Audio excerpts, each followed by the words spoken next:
Ok. Bonsoir, messieurs. Parachat Yitro, parachat des 10 commandements, parachat de richesse, comme toutes les parachutes d'ailleurs, mais celle-là, c'est plus, on le voit de façon évidente. Parfois, c'est plus difficile à décoder. Donc, parachat exceptionnellement riche. Alors, la première question qu'on va demander, c'est la suivante. On a posé le problème jusqu'où va le kibbutz d'Avaïm. Dans les 10 commandements, on a la mitzvah de kibbutz d'Avaïm qui vient après la mitzvah, les mitzvot qui nous dit je suis éternel ton Dieu, tu n'auras pas d'autre Dieu et tu ne prononceras pas un serment en vain, et ensuite le Shabbat. Et ensuite, kibbutz d'Avaïm, qui est donc la 5e, qui est la dernière de la colonne de Ben Adam, la Makom. Évidemment que c'est aussi Ben Adam la Chavero, puisque ton père, ta mère. Alors, dans la Gemara, on voit que dans la Gemara Kiddushin, Amoud Aleph, on voit que les maîtres ont demandé jusqu'où va la mitzvah de Kibbutz d'Avaïm. Et là-bas, non, on dit la chose suivante.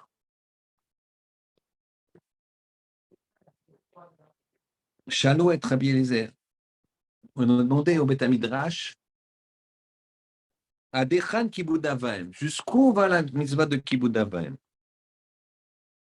Il leur a répondu, donc Rabbi Eliezer, le grand maître, il leur répond, sortez et regardez ce qu'il a fait à Oved Kochavim, ce qu'il a fait à un serviteur des étoiles, c'est-à-dire un goy, à son père à Ashkelon. Donc on nous propose l'exemple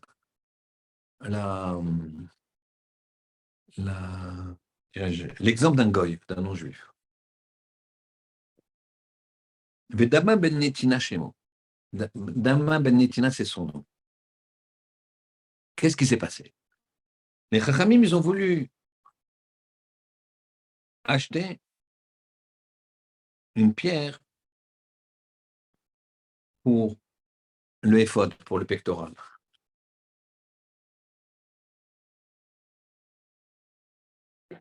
Pour 600 000 pièces. Encore une fortune. Et Rav Kahana, il précise, vous voyez que la Gemara, elle veut être précise, 80 000, 800 000, pardon.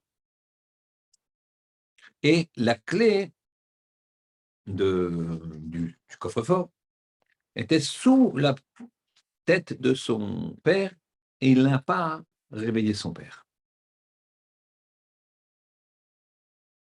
Très bien. L'année d'après, Kadosh Baruch Hu lui a payé et il a eu une vache qui est née dans son cheptel, qui était une vache rousse parfaite, qui est destinée à purifier. Il nous faut, pour pouvoir purifier quelqu'un qui a touché un corps mort, il faut les cendres de la vache rousse. Pour brûler une vache rousse entièrement, prendre ses cendres, les mélanger avec de l'eau et asperger la personne. Pendant 7 jours, cette personne sera tamée. On l'aspergera le 3e et le 7e jour. Et ensuite, elle deviendra pure. Ça s'appelle la vache rousse, le principe de la vache rousse. Donc, ils sont venus, les Chachamim, ils sont venus pour lui acheter la vache rousse. Marlène, il leur a dit, Yodé Ani Bachem, je sais très bien, messieurs, que je peux vous demander tout l'or du monde, tout l'argent du monde. Vous allez le trouver. Mais je ne vous demanderai que l'argent que j'ai perdu l'année dernière parce que j'ai respecté mon père. Vous êtes avec moi? Que l'argent que j'ai perdu l'année dernière parce que j'ai respecté mon père et je ne vous ai pas vendu. Donc, les fameuses pièces, les pierres précieuses qu'ils se mettent sur le pectoral du Kohen Gadol. Je n'ai pas pu vous les vendre parce qu'il y avait la clé sous le matelas de mon père et je n'ai pas voulu le réveiller. Alors, première question. On voit que c'est exceptionnel ce qu'il a fait, ce goy. On dit son nom, Dama Ben Netina. Quand on dit le nom d'une personne dans la Torah, hein, dans la Gemara, dans la Torah orale, évidemment dans la Torah écrite aussi. Si c'est pour l'encenser, ça veut dire que c'est la Torah, c'est la Gemara qui l'encense. La Gemara qui dit, regardez ce qu'il a fait, ce goy. Mais tous les commentateurs se posent la question, mais quoi, il n'y a pas d'exemple extraordinaire de Kibbutz Avraham? Rabbi Tarfon, sa mère avait du mal elle était âgée, elle avait du mal à monter sur son lit. Alors il se mettait à quatre pattes et elle se servait de lui comme marchepied. La journée, il mettait ses mains sous ses pieds et il marchait comme ça à reculant, à quatre pattes, à reculant pour qu'elle ne se blesse pas les pieds, pour qu'elle soit bien stable. Elle lui a écrasé les mains. Rabbi Tarfon. Il y a beaucoup d'exemples.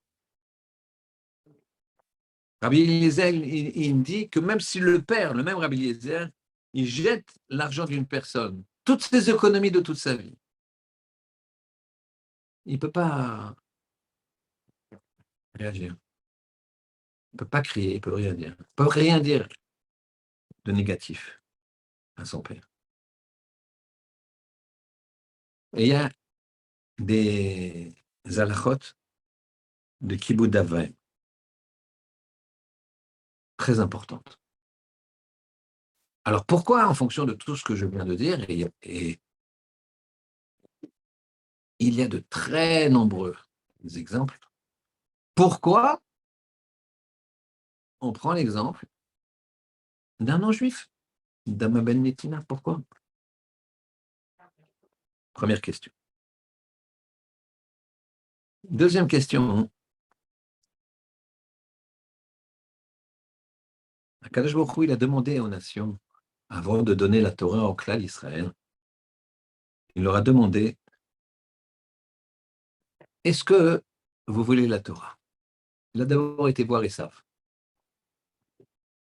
Ça veut dire, qu'est-ce qu'il y a marqué là-bas? Marqué, tu ne tueras pas. Ça veut dire, mais on ne peut pas. On peut pas. On est des hommes de guerre. Les goyim, ils aiment faire la guerre. Il y a des guerres tout le temps. 21e siècle, Russie, Ukraine, il y a des guerres tout le temps. Dans les années 90, la guerre au Kosovo, et des guerres tout le temps. Donc il a dit, on ne peut pas. Je ne prends pas. Et Théo Ishmaël, attention, ce n'est pas une blague et ce n'est pas du racisme, vous allez comprendre. Il a été voir Ishmaël, il a dit ce qui a marqué, il a dit, tu ne voleras pas. Il a dit, mais je ne peux pas. Très bien. Il a été voir les peuplades de Hamon et Moab, c'est aussi des peuplades un peu d'Occident.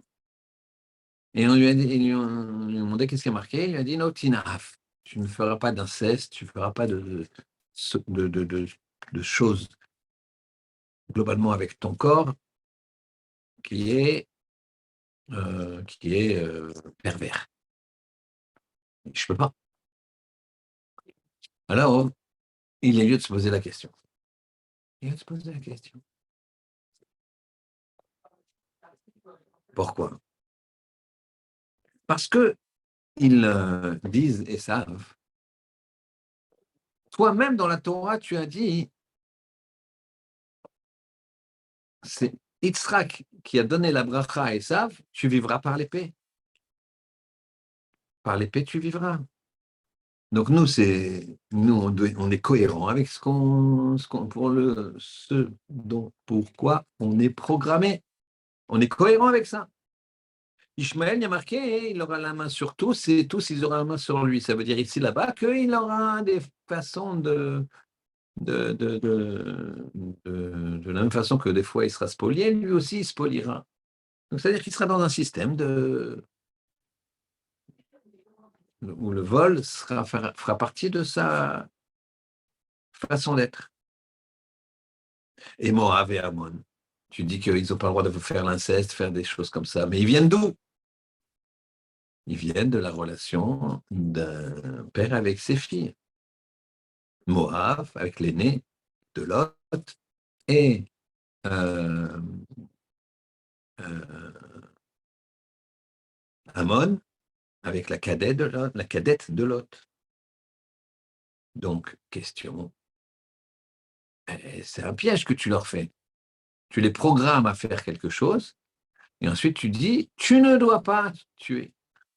Tu les programmes à voler, et après tu dis, tu ne voleras pas. Tu les programmes, ils sont dans leur naissance, c'est l'inceste est présent, c'est la création du peuple Moab et Ammon, c'est l'inceste. Et après, il faut lot in half.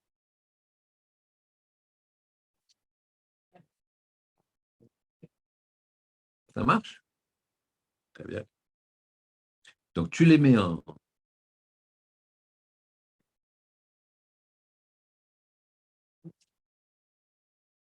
Troisième question.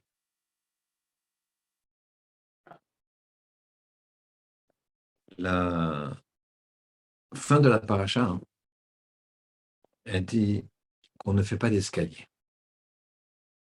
La fin de la paracha. Une paracha où il y a 10 commandements. Il y a les 10 commandements, c'est-à-dire il y a les 613 mitzvot.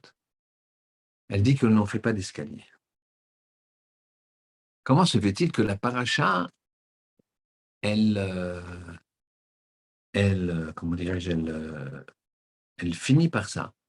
Elle dit, tu ne feras pas d'escalier quand tu monteras sur le misbéach, sur l'autel. Pourquoi? Pour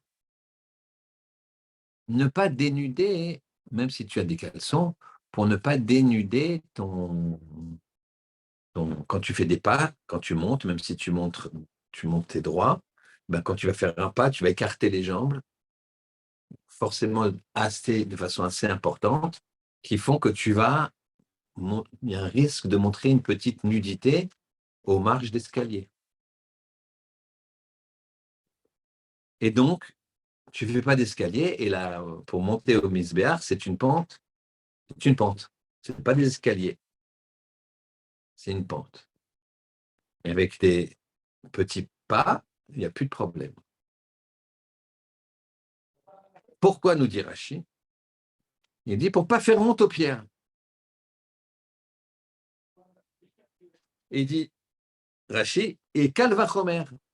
Si déjà tu ne fais pas honte aux pierres, la Torah te dit de faire attention à ne pas faire honte aux pierres. D'accord?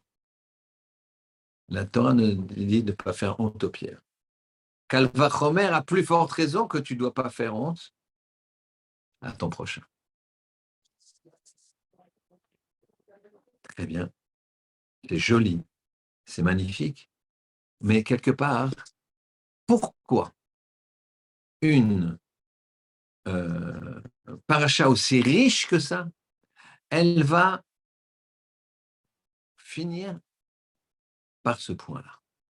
Vous voyez ici qu'il y a dans le principe de faire honte aux pierres, il y a quand même quelque chose de très fin, de très poussé.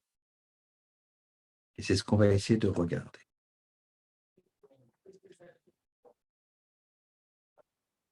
On va finir par une dernière question qui nous dit la chose suivante. C'est un passauk qui nous dit,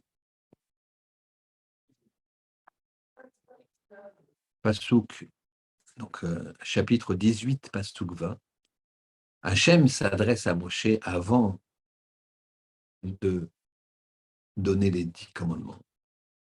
Et il dit la chose suivante, Veizarta etem, et tu les mettras en garde.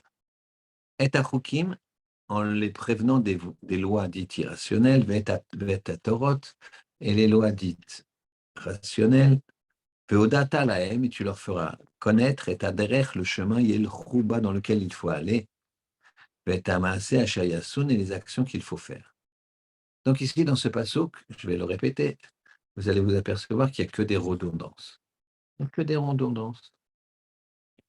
C'est-à-dire, Visata etem et achokim ve et Torot. Tu les mettras en garde sur les chokim, sur les lois, ve et Torot.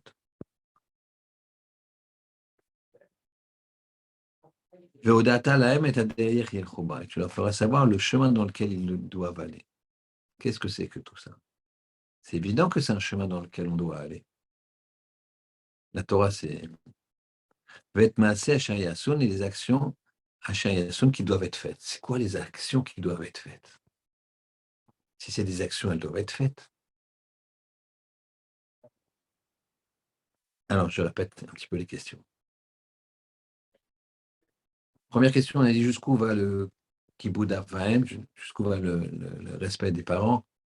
Réponse.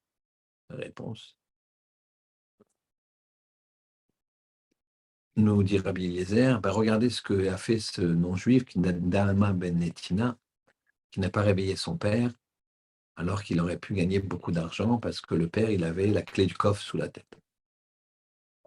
Question, pourquoi on va prendre un non-juif? On a plein d'autres exemples, Rabbi Tarfon, Rabbi Eliezer, qui ont respecté leur père de façon exceptionnelle. Deuxième question. Hachem, il a demandé aux nations, vous voulez la Torah ou vous ne voulez pas la Torah?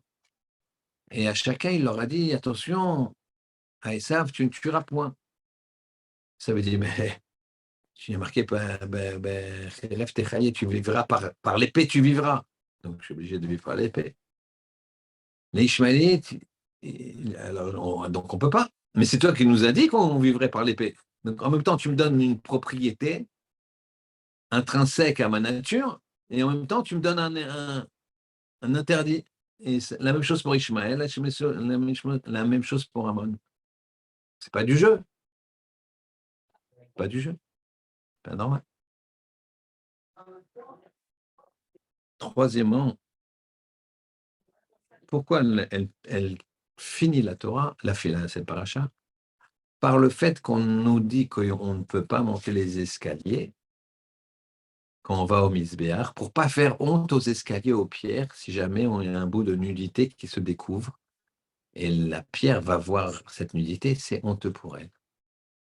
À plus forte raison, nous dit Rachid, c'est pour nous montrer qu'il ne faut pas faire honte à son prochain. C'est déjà des pierres qui n'ont pas de cœur, qui n'ont pas qui n'ont pas de roi Chaim, qui n'ont pas de vie. Fais attention à leur kavod. Alors t'imagines la personne.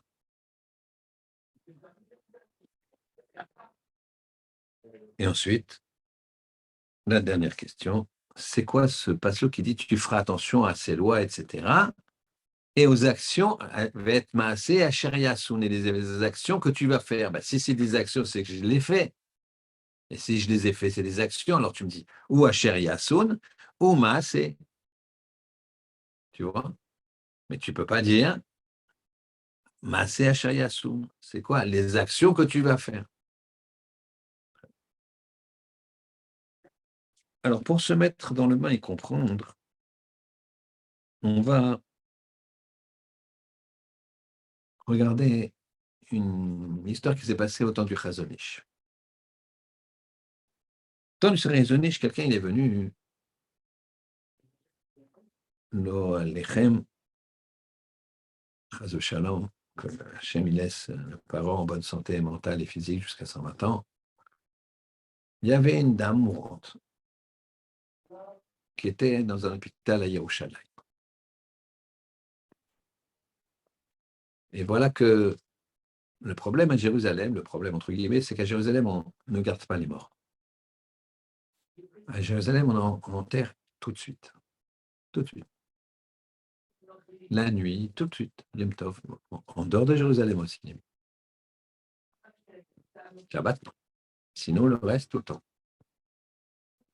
Même le deuxième jour de Yom Tov. Alors,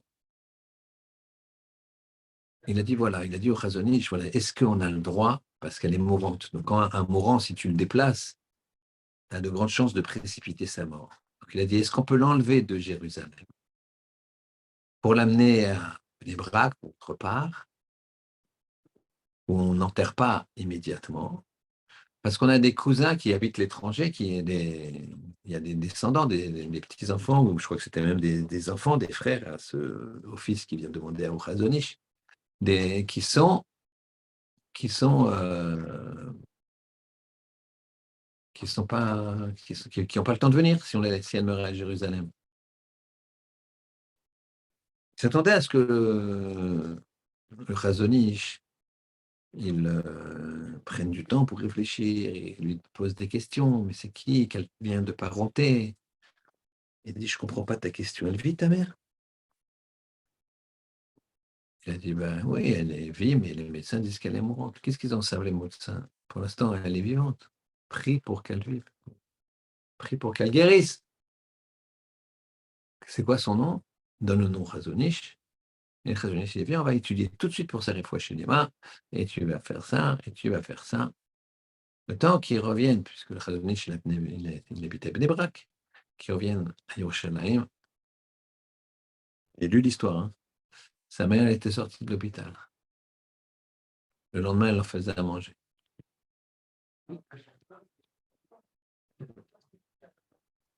Pourquoi? Quel rapport cette histoire? Parce que souvent, les gens ils prennent les choses à l'envers. Et on va voir ici que la grosse différence, point ici qu'il va falloir retenir ce soir, c'est le fait de prendre les choses à l'endroit, de mettre les choses à leur place et de bien d'approfondir. Et je m'explique. Il y a la paracha, elle commence par Vaishma Yitro, il a entendu Yitro. Rachid nous demande qu'est-ce qu'il a entendu Yitro. Rachid nous dit il a entendu Mashmoa Yitro pour qu'il vienne. C'est-à-dire qu'est-ce qu'il a entendu Yitro pour qu'il vienne et qu'il se convertisse. Il a entendu Kriyat Yamsouf et Milchemet Amalek. La Kriyat Yamsouf et Milchemet Amalek, c'est-à-dire l'ouverture de la mer Rouge et la guerre contre Amalek. Et ça, c'est extraordinaire. Pourquoi? Parce que il a analysé quelque chose. Par quoi les Égyptiens ont tué les enfants? Par l'eau. Mida Keneged Mida, ils ont été engloutis. Ça, c'est ce qu'il a vu dans la mer Rouge. Mida Keneged Mida.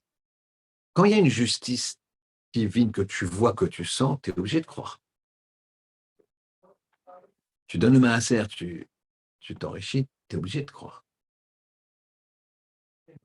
Tu fais une tfila, ça marche, tu es obligé de croire. Et les tfilas, elles marchent, toutes. Ah, tu vas me dire, pas sûr, on peut prier pour un malade et ça ne marche pas. Elles marchent, les tfilotes. Peut-être avant, peut-être après, peut-être tant. 30 ans. Chazonish, il a dit comment?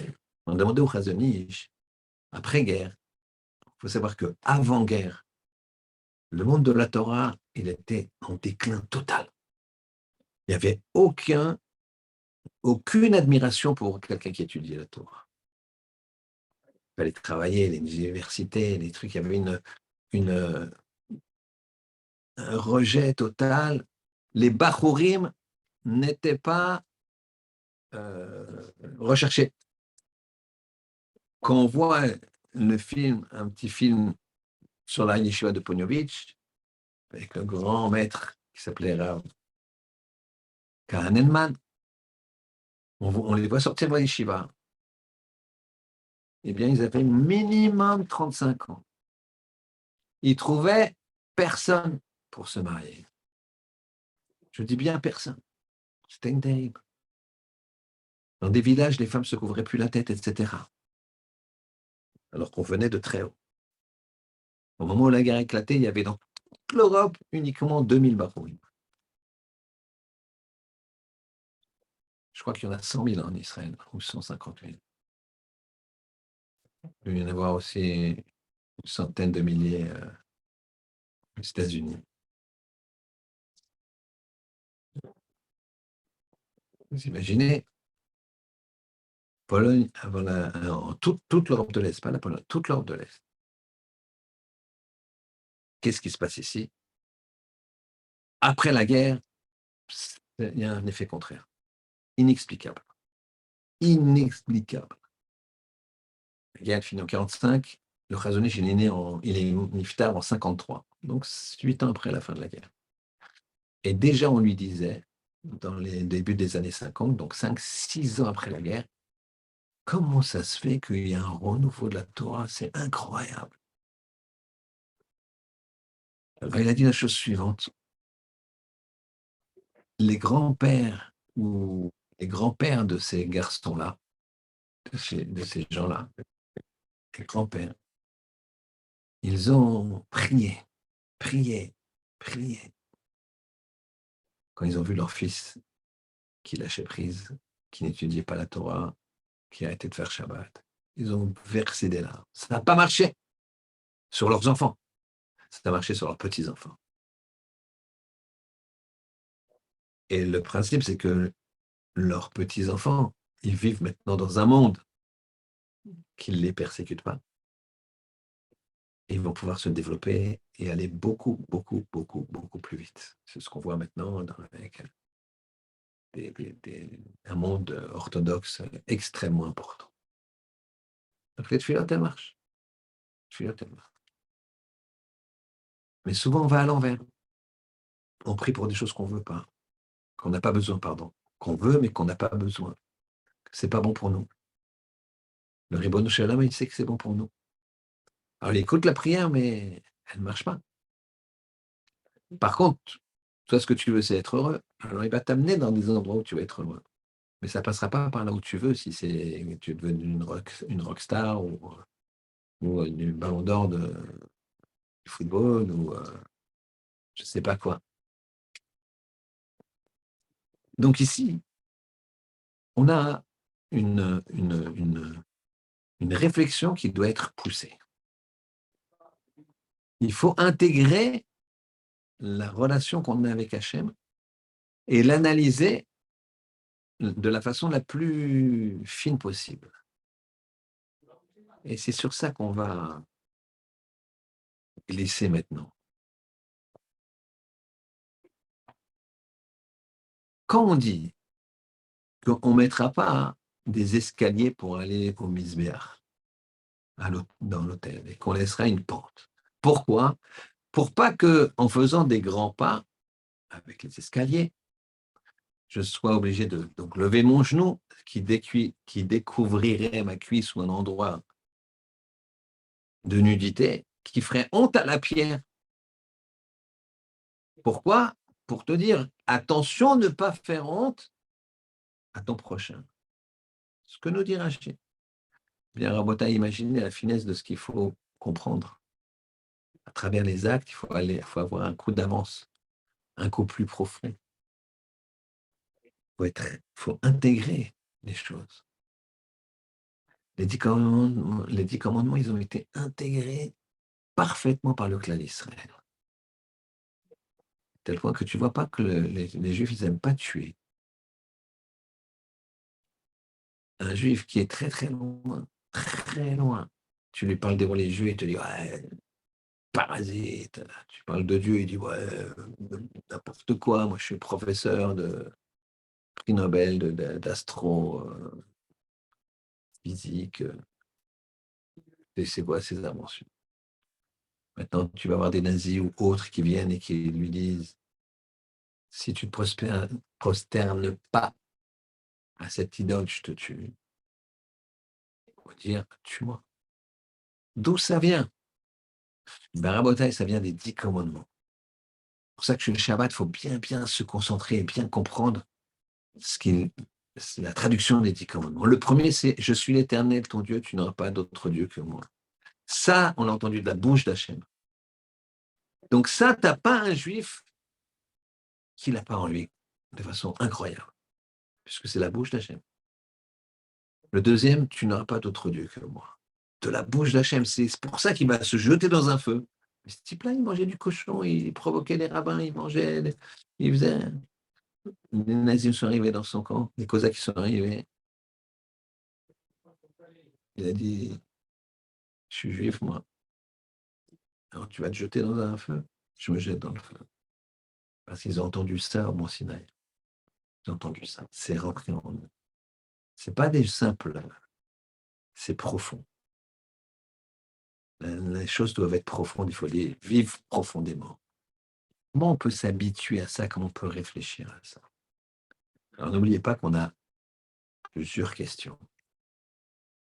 Notamment celle qui disait que Hachem, il disait à Moshe, tu leur diras de faire attention à différentes choses et ensuite, et des actions Asher Ta'asun qui vont faire. Les actions, elles sont là pour être faites. Donc pourquoi tu me dis les actions qui seront faites? Je veux bien, il y a des actions qui ne seront pas faites. Mais je te dirais non, parce que du terme grammatical dans lequel est le mot action, c'est qu'elle a été faite. Donc faire des actions à faire. C'est comme si on te disait ça. Ça ne veut rien dire. Bien, si. Ça veut dire qu'attention, dans l'action, tu as deux choses avant de faire une action. Tu as une réflexion de te dire je fais cette action. Et tu as une réflexion beaucoup plus profonde qui analyse le pourquoi, le comment, l'avant, le pendant et l'après de l'action. Comme si quelqu'un il a un peu de diabète, mais il a faim. Donc, s'il n'analyse que le présent, il va manger. S'il analyse le passé, il sait que le médecin lui a dit non. Et s'il analyse le futur, il sait que ça ira mal pour lui s'il prend.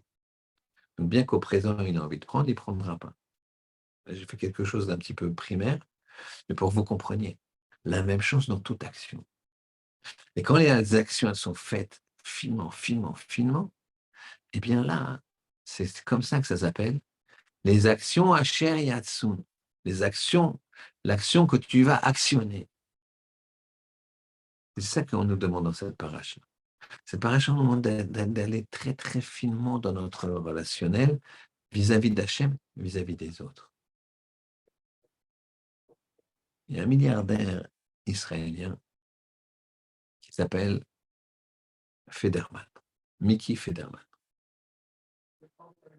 C'est quelqu'un qui possède toutes les chaînes d'hôtels d'Anne et qui possède une société qui s'appelle Elbit. Il pèse 3 milliards de dollars. Bon, 3 est un petit chiffre, mais milliards, c'est pas si mal. Donc, c'est un homme très très riche. Une fois, un rabbin est venu le voir, il a raconté l'histoire qui lui est arrivée avec ce milliardaire. Le Rav, il s'appelle Rav Sonnenfeld. C'est un arrière-petit-fils de Rav Chaim Yosef Sonnenfeld, qui était le Rav de Yerushalayim en 1900. À l'époque où il y avait Rav Kook aussi. Un ange, un Malach Hashem. Il y a un petit film sur lui. On le voit sortir de son beddin et tout. C'est bon. Le Rav Sonnenfeld, le descendant, il a rendez-vous avec ce monsieur Federman, Mickey Federman. Et il a rendez-vous. Il est à leur rendez-vous. Le milliardaire le reçoit dans son bureau. Il a le téléphone devant lui, son portable devant lui, avec l'écran visible. L'écran visible. Sur silencieux, mais l'écran visible. Voilà qu'ils commencent à peine leur discussion, qu'il y a des coups de fil qui se... Évidemment. Il ne prend aucun coup de fil, il continue la discussion.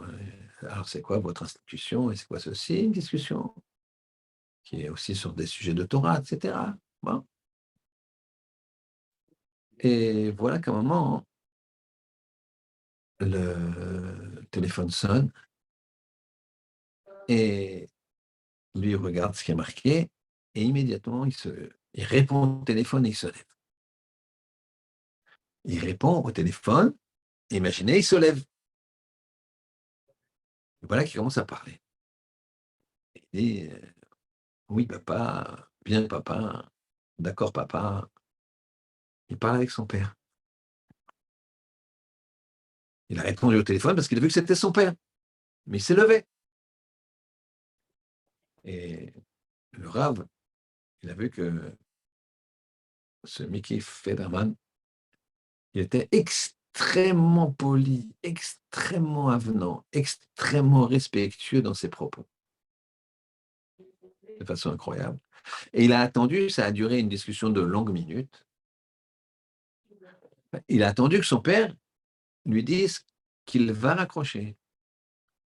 Il n'a pas dit, j'ai des rendez-vous, c'est en train de décaler, je suis en rendez-vous là, je te rappelle. Non.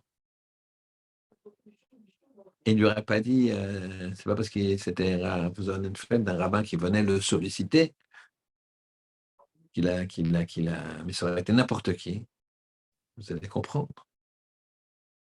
Et quand le père a décidé d'arrêter de parler, d'arrêter avec son fils, alors ils ont raccroché. Et M. Federman, il repose son téléphone.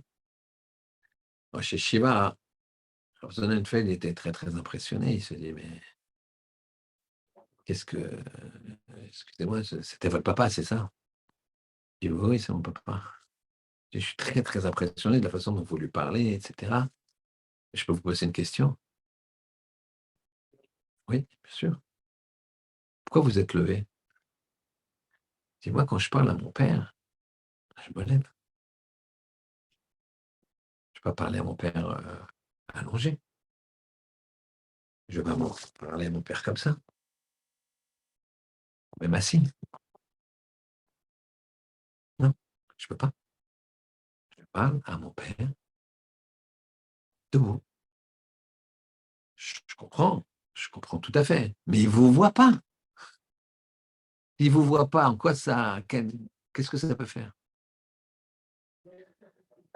Et là, écoutez bien la réponse qu'il lui a donnée. Il lui a dit, mais c'est pas pour lui que je le fais. C'est pour moi. Bien sûr que c'est pour lui, vous comprenez bien. Mais le stade d'après, c'est pour moi.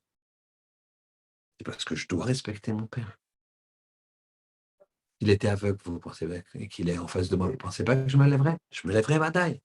C'est sûr, je me lèverais. Pourtant, il ne me voit pas, il ne me verrait pas non plus. Eh bien, Rabotai, c'est ça la finesse qu'il faut avoir dans les midotes. C'est ça qu'Akadosh Baruch Hu nous demande. Et c'est pour ça qu'il dit, attention, sois tsniout avec la pierre, parce qu'elle peut avoir honte de ta nudité. Donc, comprends que ne pas faire honte à ton prochain. Comprends de ne pas faire de l'autonou. Ne fais pas de vexation, ne te moque pas. Comprends ça, cette finesse-là. Et on va continuer à répondre aux questions. On avait dit, comment ça se fait que les, pour le référentiel du Kibbutz Avahem, on a pris un nom juif. Il n'y a pas suffisamment d'histoire chez les juifs. Qu'est-ce qui se passe ici? Voilà, fait divers récent, cette histoire extraordinaire de ce monsieur Federman. On ne sait pas que Rabbi Tarfon, c'est exceptionnel, il se met à quatre pattes tous les jours, toutes les nuits, pour que sa mère puisse monter et descendre de son lit. Dès qu'elle voulait marcher, il est là, il met ses mains par terre. C'est pas, c'est... L'autre, il l'a fait une fois. Une fois, il n'a pas réveillé son père. C'est vrai, c'était beaucoup d'argent, certes, mais c'est une fois, donc tu sais que... Eh bien, Rabotai, regardez, très, très important. Quand ils sont revenus l'année d'après avec la vache rousse, qu'est-ce qu'il a dit d'Ama Ben Netina? Il a dit,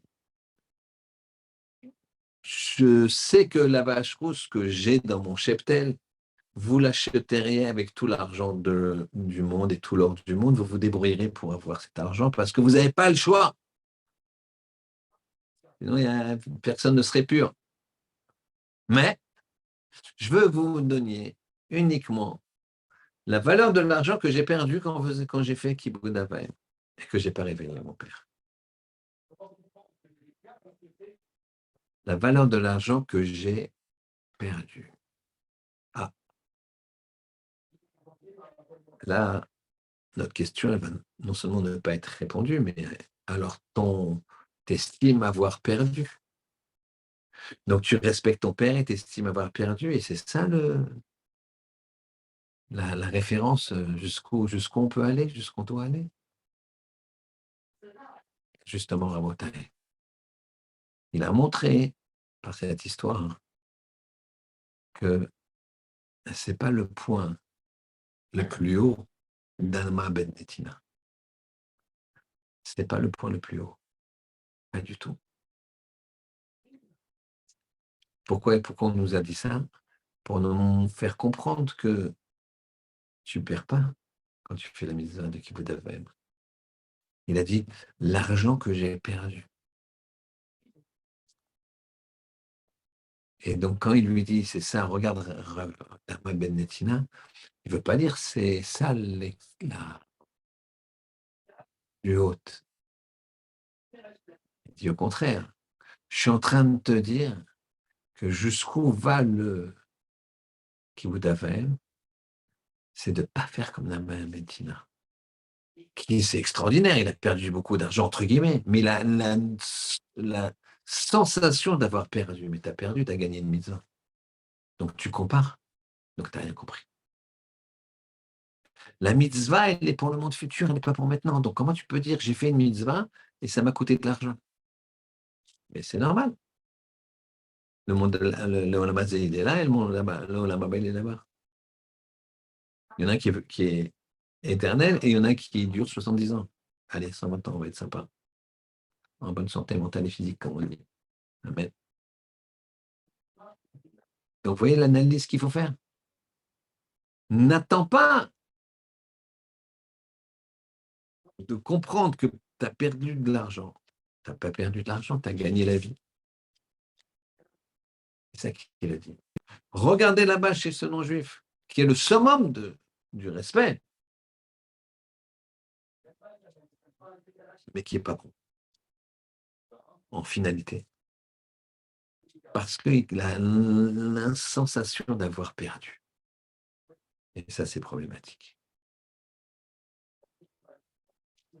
Les nations. Qu'est-ce qu'on a dit sur les nations? Tu dis à Esav, tu vivras par l'épée, et ensuite tu lui dis, tu ne tueras point. Il faudrait savoir, monsieur le président. Hachem, tu me dis, je reçois la bracha de Yitzhak, tu vivras par l'épée, donc ça y est, et c'est eux les meilleurs. C'est eux les meilleurs. D'ailleurs, c'est pour ça que les Occidentaux, ils se battent toujours entre eux. Parce que c'est les meilleurs contre les meilleurs. Les Anglais contre les Français, les Allemands contre les Français, les Anglais, Américains, Russes, tout ça, c'est les savent. Pas contre la Chine ou contre les machins. Il y aura peut-être, mais il n'y a pas eu. Il n'y a pas eu. Qu'est-ce qui se passe ici? Et ça, il dit, je suis pas. Il dit, non, non, non. C'est vrai que tu vivras par l'épée. Mais il y a deux façons de vivre par l'épée. Il y a se défendre, il y a la chasse, et il y a la guerre, et il y a la provocation, et il y a le meurtre. Analyse finement. Pareil pour Ishmaël. Ishmaël, il dit, mais tu me dis que je suis un voleur, la Torah va me dire que je suis un voleur, et maintenant tu m'accuses, tu me dis, est-ce que tu veux la Torah? Il me dit, tu ne voleras pas. Bah, voilà. Non, non, non. C'est pas vrai que tu es un voleur. La main leste. Ta main, elle sera sur tous, et toutes les mains des gens, ils seront sur la tienne. C'est-à-dire, tu choisis. Tu choisis.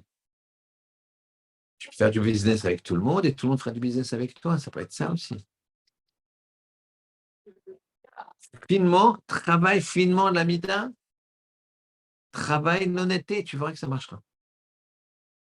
Il faut le travailler. Il y en a qui le travaillent. Pas que des voleurs. Il y a qui travaillent. Amon et Moab. Ils disent, qu'est-ce qui est marqué? Tu ne feras pas d'inceste. Ah, mais non, mais on vient de là. On vient de là, donc on l'a dans le sang. Travaille cette mida-là. Travaille cette mida-là, il a autant t'as donné l'inceste, c'est quand je veux donner du chesed, trop de chesed. Alors, mal orienté, alors prends ce trop de chesed et mets-le bien orienté. Parce que trop, il n'y a pas dans Gemilut Chasadim, dans le fait d'aider les autres, dans le fait d'aller dans les hôpitaux, dans le fait de faire de la tzedaka, dans le fait de, etc. Il n'y a pas. Il est marqué Elud Varim She'en Lahem Shiur. Voici les choses qui n'ont pas de shiur, il n'y a pas de limite. Gemilut Chasadim, la bonté. Donc ton chesed tordu, tu l'orientes vers du bon chesed. Donc tu vois que ce qui t'a donné Hachem, tu pouvais accepter la Torah. Et toi, Esav, tu pouvais accepter la Torah. Malgré qu'il y a marqué tu ne tueras point. Ishmael, tu pouvais accepter la Torah malgré qu'il y a mais ce que vous ne vouliez pas, c'est affiner la chose. Aller au bout des choses, aller au bout des midotes. Vient le clan d'Israël, il ne demande pas ce qui a marqué. Il dit, on sait que c'est dur, on comprend. Nassé bénishma. On fera, on comprendra. Nassé bénishma, on fera, on comprendra. La, la, la lacha, avec le Shulchan Aruch, il, il, il est, comment dirais-je, codifié par des chapitres et ça s'appelle des simanim, des chapitres, et des seifim. Des seifim, c'est des sous-chapitres. D'accord? Chapitre 1, et ensuite tu as 1.1, 1.2, 1.3, 1.4. Très bien. Le respect des parents se situe au chapitre Reshmem, c'est-à-dire 240. Les commentateurs, et encore 240 et 241. Reshmem et Reshmem Aleph. Les commentateurs ils disent la chose suivante. Celui qui respecte ses parents, il aura une longue vie. Il aura une longue vie. Et pourquoi? Parce que quand tu respectes tes parents, tu les fais vivre. Puisque tu les fais vivre, tu vas vivre. C'est très simple. Mida kenegel mida. Ce qu'il a vu, il est trop. Il est trop, il a vu. Je n'ai pas fini d'ailleurs sur rétro, on avait fait une petite digression. Il a vu le quoi? Le mida kenegel mida. Les Égyptiens, ils ont noyé. Ils sont noyés. Mais il a vu aussi la guerre d'Amalek, parce qu'il s'est dit quoi? Il s'est dit, qu'est-ce qui se passe ici? Hachem, il défend son peuple. Mida kenegel mida, c'est vrai, les Égyptiens, ils méritaient d'être noyés. Mais c'est un peu de la protection. C'est un peu du favoritisme. Ils voient la guerre d'Amalek. C'est quoi la guerre d'Amalek? C'est quand les Juifs, ils ont baissé leurs mains dans la Torah. Ils ont commencé à râler, ils ont commencé à ne pas se progresser dans la Torah et les mitzvot. Ils ont commencé à reculer, ils ont commencé à moins étudier, ils ont commencé à faire des choses répréhensibles aux yeux d'Hachem. Amalek qui vient les combattre. Amalek qui vient les combattre tout de suite. Donc, Mida Keneged Mida. Amalek, c'est le doute. Puisque tu as le doute, je t'envoie le doute. C'est dur. C'est que Amalek, c'est quoi? Amalek, c'est la définition d'un peuple qui va tuer les Juifs en dehors de ses frontières. C'est pas un peuple qui a envie de se débarrasser de ses Juifs comme Louis le Ben Imarchemo au XIIIe siècle, qui a expulsé les Juifs parce qu'ils voulaient prendre leurs terres, et ils devaient beaucoup d'argent aux Juifs, tous les Français, et donc il les a expulsés. C'est pas ça. D'accord? Philippe le Ben, il n'a pas été chercher les Juifs en Allemagne, en Espagne, en Italie. Il n'a pas été les chercher là-bas. Il les a expulsés. C'est pas Amalek. Amalek, c'est celui qui va le chercher au-delà des frontières. Et là, ça te pose un problème, c'est que tu as un doute. Je ne comprends pas qu'est-ce qu'il veut. Mais en quand on a le doute, alors on t'envoie le doute. Puisque tu doutes d'Hachem, alors il va te dire, bah, tu doutes, tu te mets dans une situation de doute, alors je t'envoie le doute. C'est qui le doute? C'est Amalek. c'est les nazis. La Torah, elle tombe, alors tu as le doute. Et qu'est-ce qu'ils font les gens? Certaines personnes ils disent, mais il était où Hachem? Ah, tu as encore le doute. Donc, je t'envoie encore autre chose, fais attention.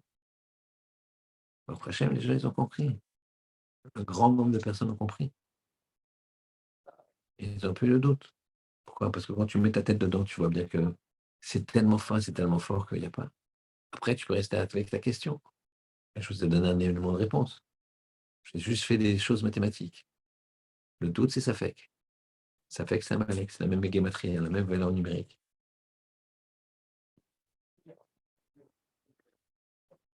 Le kiboud avaim.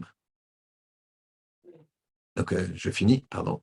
Donc, quand il a vu Yitro qui avait un mida keneged mida, que ce soit pour les non-juifs ou que ce soit pour les juifs, que ce soit pour Pharaon qui méritait d'être noyé parce qu'il l'a noyé, puisque tu as noyé, tu vas être noyé. Et pour les béné Israël, puisque tu t'es mis le doute, tu as râlé sur Moshe, ouais, pourquoi? C'est peut-être pas toi le sauveur, et on était bien, et on râle. Et quand il râle contre Moshe, il râle contre Hachem, et il commence à avoir le doute. Ah, t'as le doute? Ok, je t'envoie le doute. Je t'envoie le Malek. Quand il a vu ça, Yitro, il a dit ça, c'est la vérité. Ça, c'est la vérité. Et Yitro, c'est un homme émette. Une fois qu'il a vu la vérité, ça y est, il n'a plus bougé.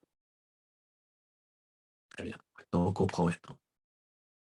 Et dernière chose qu'on va voir, c'est que le... celui qui respecte ses parents, il a donc une longévité, comme on a dit. Pourquoi? Parce que puisqu'en respectant ses parents, c'est agréable pour tes parents, c'est des personnes qui, à un moment, vont devenir âgées. Âgé, tu n'as pas tellement le goût à la vie quand tu as mal ici, tu as mal là-bas, tu te sens descendre dans tes capacités. Et tu as tes enfants qui se comportent bien, qui disent, mais non, non, papa, tu sais, c'est bon, tu es fort, tu arrives tous, maman, c'est magnifique, ce que tu cuisines, tac. Ils sont respectueux. Donc tu leur prolonges la vie. Ah, tu leur prolonges la vie, Hachem, il prolongera la tienne. Tu auras une longue vie. Regardez ce qui est marqué. Donc, Shulchan Aruch, c'est Reshmem. Reshmem, ça veut dire Ram. Ram, ça veut dire haut. Donc, même dans les des numéros de référence de la halacha sur le kibbutz d'Avvaim, même là, tu as une notion, vous allez voir tout de suite, c'est extraordinaire. Donc, Reshmem, ça veut dire haut. Donc, c'est très haut le kibbutz d'Avvaim. Très bien. Mais on a dit que ça prolongeait la vie. Donc, on devrait trouver dans le Reshmem et le Reshmem Aleph, donc dans la valeur 240 et dans la valeur 241, on devrait trouver des éléments de temps. On est d'accord? On va les trouver tout de suite. Reshmem, ça fait 240. 240, c'est 24 fois 10. 10, c'est un coefficient multiplicateur ultra puissant, fois 10. Et 24, c'est quoi par rapport au temps? 24 heures. Donc tu trouves dans le Reshmem 24 heures. Maintenant, le Reshmem Aleph. Reshmem Aleph, ça fait combien? Si Reshmem, ça fait 240, Reshmem Aleph, ça fait, bravo, 241. Maintenant, il y a une façon de comprendre un chiffre en additionnant ses composantes. Quand j'additionne les composantes de 241, j'obtiens combien? Les composantes, c'est-à-dire le 2, le 4 et le 1. J'obtiens 7. 7, c'est quoi? La semaine, il y a combien de jours? Ah, maintenant, Shabbat, c'est quel jour? Septième jour. Et en finalité, le, le, la, la, la vie que l'on prolonge, c'est la vie dans ce monde-ci et la vie dans le Olam. Et donc, d'un côté, tu as le 7 qui représente les 7 jours dans ce monde, et le septième jour qui représente la vie dans le Olam, puisque c'est le Shabbat. Ici, c'est ça que ça veut dire à Boitaï. Voler, ils ont un principe. OK, ils avaient une capacité à voler, Ishmaël. Mais qu'est-ce qu'il fallait faire? Il fallait l'orienter vers autre chose. Ne pas voler, ils feront. Mais aller jusqu'au bout, ne pas voler le sommeil de l'autre, ne pas voler le da'at, c'est-à-dire ne pas tromper l'autre. Ça, c'est difficile. Ça, c'est la table d'après. Ça, ils ne voulaient pas. Et savent ne pas tuer, il est d'accord. Il peut essayer. On voit qu'il n'essaye pas. En tout cas, beaucoup n'essayent pas. Mais ce qu'on lui demandait à Hachem, c'est non seulement de ne pas tuer, mais quand ils ont refusé, c'est parce qu'Hachem, il leur a dit, tu ne dois pas blesser ton prochain. Blesser, vexer. Il dit, ben, jusque-là, on veut bien se travailler pour ne pas sortir l'épée. Ça, d'accord. Mais on ne peut pas.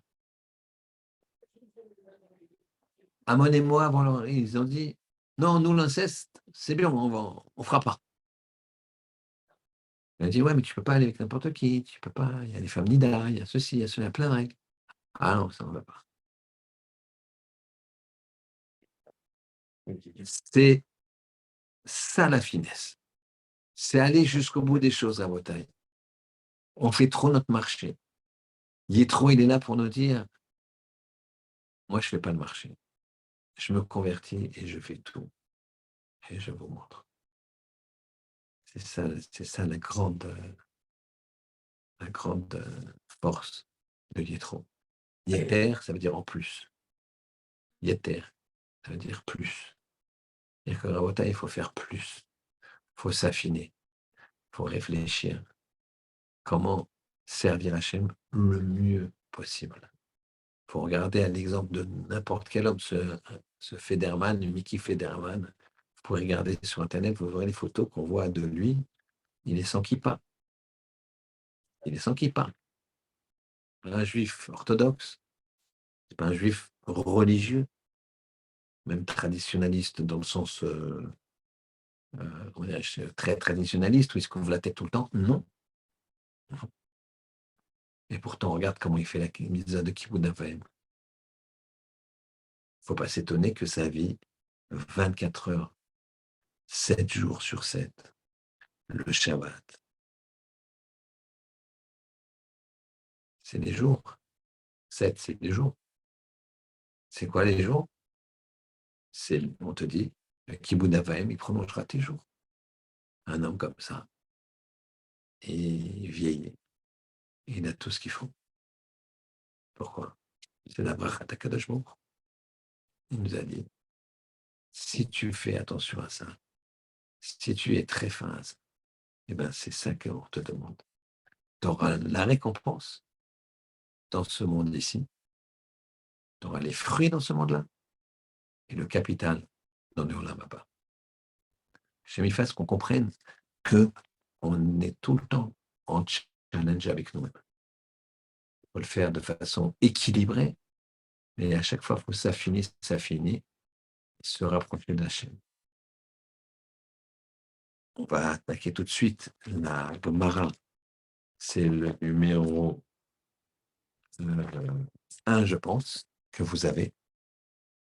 Je vais vous dire tout de suite, pour ceux qui restent. C'est le numéro... Non, c'est le numéro 2. Non, excusez-moi, c'est bien le numéro 1. Non, le numéro 2. Pardon. Numéro 2. Numéro 2, il y a un trait avec une flèche. Et on va regarder ça tout de suite.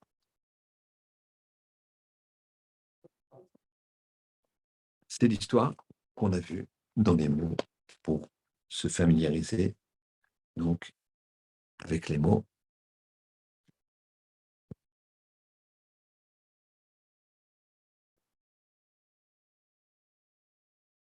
Alors, Baou, ils ont demandé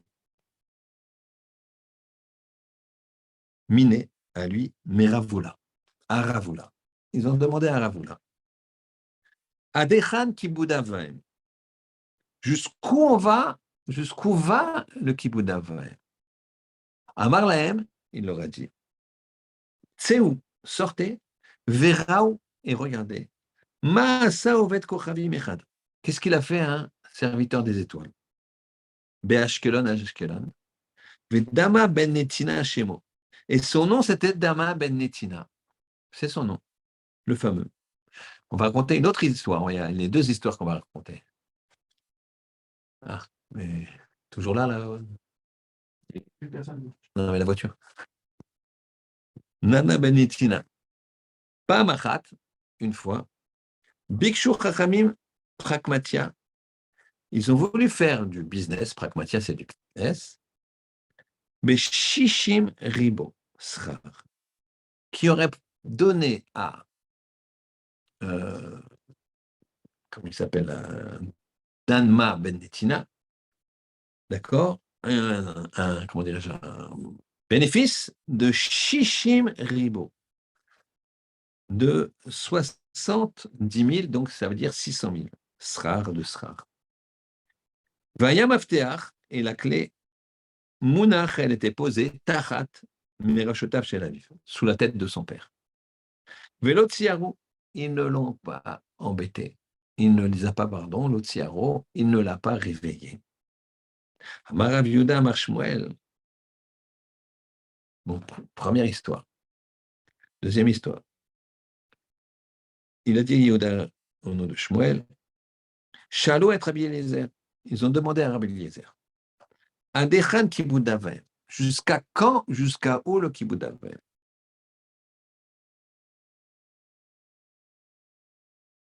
Amar Alahem, il leur a dit, Tseu Uru, sortez et regardez. Maasa Ovet Kochavim Echad. Qu'est-ce qu'il a fait un serviteur des étoiles en non-juif? Les vivre pour son père. Les Ashkelon, dans les villes d'Ashkelon, Venaba ben Netina, Shemo. Et Nada ben Netina, c'était son nom.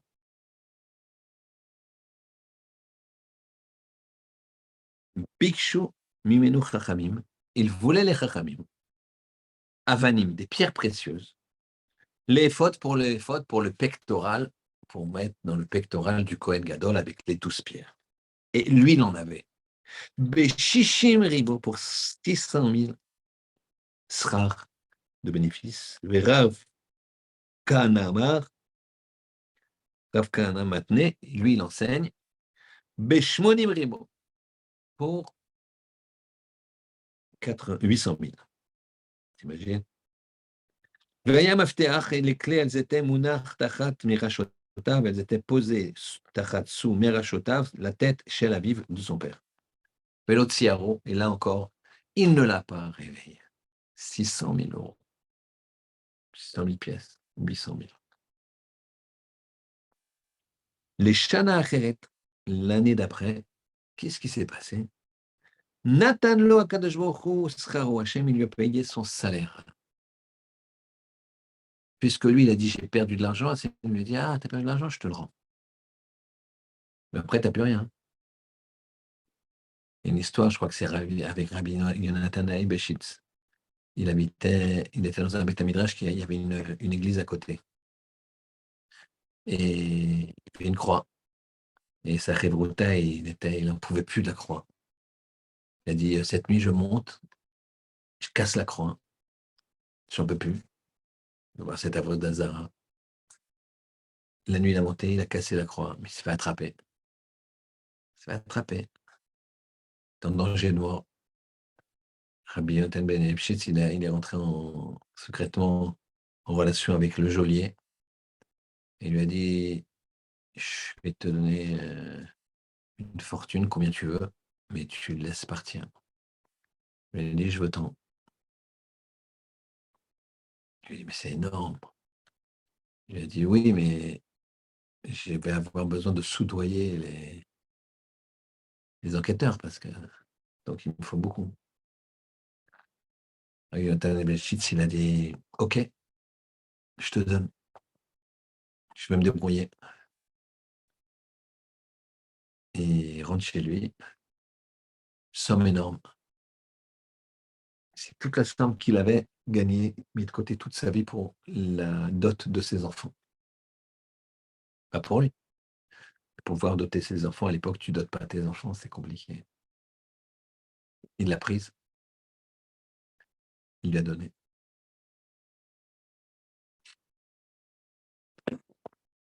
Quelques jours ont passé, il frappe à la porte, on frappe à la porte en pleine nuit. Ça augure rien de bon. Rabbi Yonatan Yambeshitz, il est bien sûr en train d'étudier. Et voilà que le gardien de prison, il vient le voir. Il lui dit, regarde, il y a une grosse pression sur moi en ce moment. J'ai soudoyé 2, 3, mais il y en a qui ont peut-être vu. C'est pas génial. Donc, je te rends tout l'argent qui reste et je te ramène encore les économies. Et puis, bon, les gens que j'ai depuis longtemps fait évader. Évidemment, je prenais pas autant d'argent qu'avec toi. C'était pas des juifs, etc. Mais je réussissais à. J'ai beaucoup d'argent gagné grâce à ça. Je te le garde. Si jamais, c'est parce que j'ai confiance en ta droiture, si jamais je m'en sors, bah, tu me les rends. Si je m'en sors pas, tu fais ce que tu veux. C'est à toi. Voilà que 2, 3 jours y passent et on apprend, oyez, oyez, bonnes gens, le geôlier est un traître, il va être pendu sur la place publique. Et là, Rabbi Yonatan Yembetchis éclate en sanglots. Éclate en sanglots. Sa femme lui dit pourquoi? Il dit parce que regarde, j'ai donné 100 et je récupère 2 ou 300. Elle dit ben voilà, tu as été remercié pour la mitzvah. Il dit mais je veux pas de ça ici. Je veux pas de ça dans ce monde. Hachem, il m'a jeté ça comme ça. Ne crois pas. Et tu sais pourquoi il dit à sa femme? Parce que j'étais égoïste. J'ai voulu faire la mitzvah tout seul. J'aurais dû demander à la Kehila, à l'assemblée, à la communauté. C'est pas la même chose que Dama Ben Nitina, lui. Qu'est-ce qu'il dit là? Qu'est-ce qu'il lui a dit? Il lui a donné son salaire, le salaire de ce qu'il avait dit de perte. Parce que lui, il avait une notion de perte. Shinolalo para Aduma Bedro. Elle est née une paradouma dans son troupeau.